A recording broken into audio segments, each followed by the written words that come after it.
On the 3 points you make, very valid ones, all of them. On the EV, we've already sort of mentioned it in the recent budget in the Assembly, that we need to improve our network of chargers all along. That is one part of it.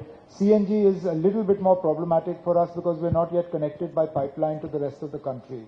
And therefore transportation of CNG into the valley is a bit of a challenge, but that is something that Government of India is going to address over the next few years.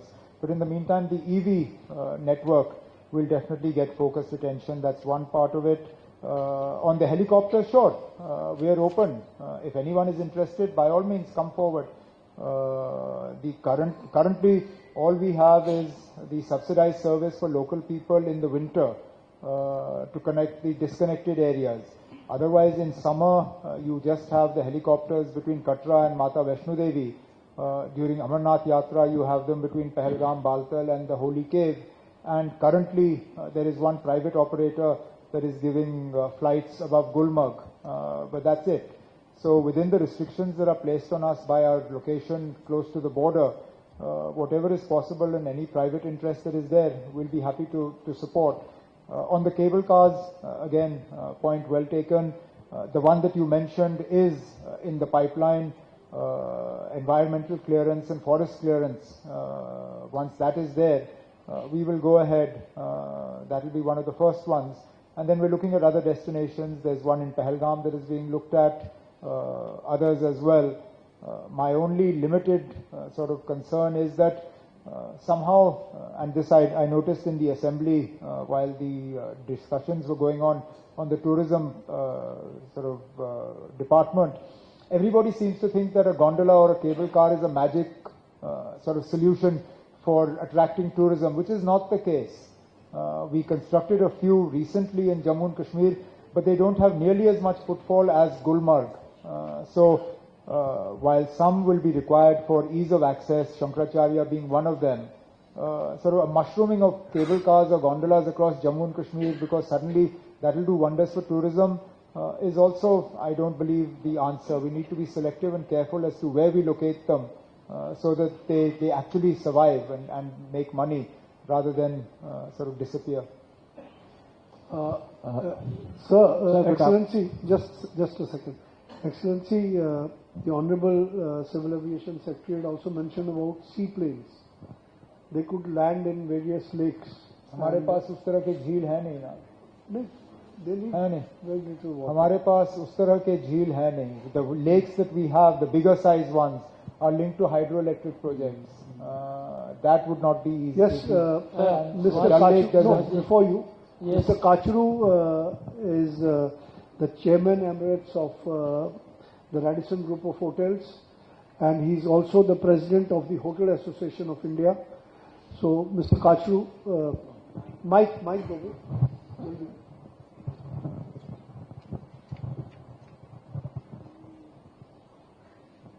Thanks, sir. I may be biased because I'm a Kashmiri and wanting more and more. You made a very significant point about creating new destinations. I think that's the only solution.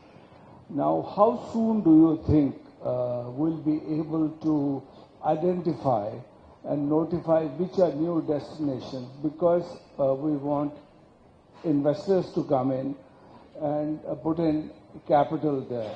And I think the lead period is quite long. We, as a company, my other hat of Radisson, we have 9 hotels in J&K. In fact, we were the first international company to go there. I feel the sooner you announce which are those 9 destinations, it will make a huge difference in decongesting the entire area and creating opportunities for high-end market. I think that's what is the need of Kashmir. I don't think this mass tourism, it will lead us to, unfortunately, if I may say, to Simlas and Masuris. We should avoid that. No, your point is well taken. Actually, the 9 destinations internally we've already worked on. Before we open those destinations up to private investment like yours in the hotel industry and other things, we need to make sure that the amenities are in place, the connectivity, electricity, water, etc. And that's where the multilateral funding comes in that I talked about. The World Bank has already agreed to fund the project report preparation. So that now will kick off. The moment that is done, we're then going to approach the same agencies. Hopefully, the World Bank will put aside its traditional sort of reluctance to fund anything in J&K. And I think it's about a 5,500 crore investment that we're looking at into the basic infrastructure in these 9 destinations. The moment that starts, then parallel to that, we will be asking people like you to come forward and invest in hotels and other tourism-related infrastructure. And if you want any help from the industry body, associations, I'm sure they'll come forward to assist in any manner. We'll be more than happy to tap into that. Yes, please introduce yourself. Good afternoon, sir. My name is K.S. Sahni. Apart from the Chairman Transport Committee in ICC, I am the Honorary Secretary of Indian Tourist Transporters Association. Sir, my association, they have all members who are recognized by Ministry of Tourism, Government of India. We have our whole team here, my President is also here. Two simple requests, sir. Once I requested you in the CII conclave also. The parking issues for the coaches which take the tourists from Delhi and others, that's a massive issue. And the second one is, sir, when our tourists visit to Srinagar, they have the major problem of not being able to visit the gardens because of heavy packed schedule. There is no other issue of parking charges or fees, entry fees or whatever. But at least if some, desired place or time is allotted to the tourists who come outside from the city. These are the 2 requests, sir. Thank you very much. Thank you. Let him answer, please. No, I've taken the suggestions on board. Actually, we'd had a conversation about both these things slightly earlier as well. So both of these are work in progress. So, from the President of the Golf Federation. Good afternoon, Chief Minister. I think, being a non-Kashmiri but Indian, I love Kashmir a lot. During the pre-COVID, I have done lots of events over there. And after my media, just 2 days before the Director General Tourism was there, I said, ma'am, we need a session with the media because media tells us how many stones were pelted in Kashmir, but they never tell how many flights, how many tourists landed in Kashmir. That is very important, sir, because when we did our events over there, whether it's a golf or a film tourism, Farooq Shahji was our big guide. And, the people, I have taken foreign delegates, the ambassador, they were so much happier to play golf. Sir, you are sitting on one of the best golf courses in the world. Sir, why don't you outsource that? Because it's not easy to run by the tourism department. And the film tourism and wedding, we need lot of support because I do a film tourism conclave in Mumbai every year where I connect all the Indian film industry with the foreign countries and states to attract them to come and shoot. And also the weddings are very important. I think the wedding, film tourism and golf, it becomes automatically a publicity material for your state. Thank you. And it's very, very important. Thank you. No, again, on the golf courses, that is something that is under active consideration in the government, particularly the 3, Gulmarg, Srinagar and Pahalgam. That said, we have to tread carefully here because I don't want to give the impression that we're looking to sell the crown jewels. Therefore, whatever we do with regard to private investment into these, we have to do in a way in which we maintain ownership. Perhaps a long-term lease solution might be the answer, but as I said, various models are under active consideration. Secondly, on the film tourism side of it, I agree. In fact, as I mentioned earlier, no movie was complete unless it was filmed in Kashmir. That said, the market that gets sort of developed through Bollywood is already well taken care of for Jammu and Kashmir. North India, Maharashtra, Gujarat, etc. These are areas where I don't think we require much more promotion activity. The areas where we find we are lacking is southern India. We neither get very many South Indian movies, and they have much larger budgets these days than perhaps Bollywood movies do. And also South Indian tourists, for some reason, don't gravitate as far north as Jammu and Kashmir. And therefore, we will be looking to see what we can do to tap into both of these things. More South Indian movies shooting in Jammu and Kashmir, and as a result of which we hope more tourists from South India into Jammu and Kashmir. Thank you. Now, Chandar Mansharmani, Vice Chair of the MICE Association. Chandra Mansharmani, I represent Indian Convention Promotion Bureau. Sir, you have an excellent convention center in Srinagar, and then you are, I think, coming up with another convention center in Gulmarg. My question is, are you working on any MICE policy as such when you are looking at the high-end tourism in Jammu and Kashmir? We in ICBP are prepared to, we have a partnership and prepared to open a chapter of Indian Convention Promotion Bureau in Srinagar to promote convention business in Srinagar. Well, we definitely need one because you talked about the two convention centers, one that has been there for a few years now in Srinagar, the Centaur, the other which is up and coming, should be ready anytime now, that opens up Gulmarg to this sort of tourism. And we're also actively exploring the possibility of building another convention center in Jammu, right next to the golf course in Sidra, just on the outskirts of Jammu city. So this obviously gives us more opportunities and more options for MICE tourism.